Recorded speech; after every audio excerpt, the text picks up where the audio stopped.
கர்த்தருடைய நாமத்துக்கு மகிமையுண்டாவதாக. இன்றைய வார்த்தை நீதிமொழிகள் 16:3.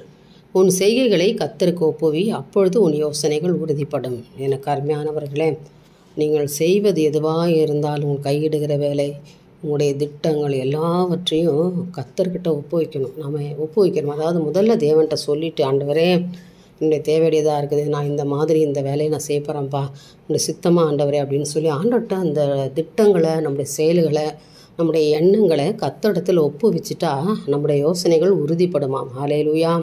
அப்பொழுது நம்முடைய திட்டங்களுக்கு தேவன் ஆம் ஆமென் என்று பதில் கட்டளையிடுவார் இல்லையா. கர்த்தர் சித்தமில்லாத காரியங்களை செஞ்சுட்டு ஆண்டவர் என்னை ஆசீர்வதிக்கலை, கர்த்தர் என்னை கைவிட்டுட்டார் சொல்கிறவங்க அநேகர் இருப்பாங்க.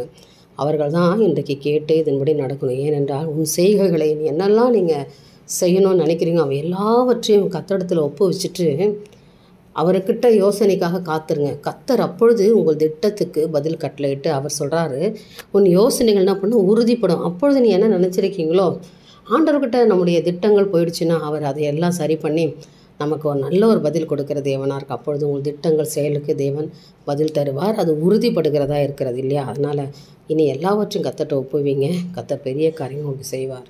தேவனுக்கே மகிமை உண்டாகட்டும். ஆமென்.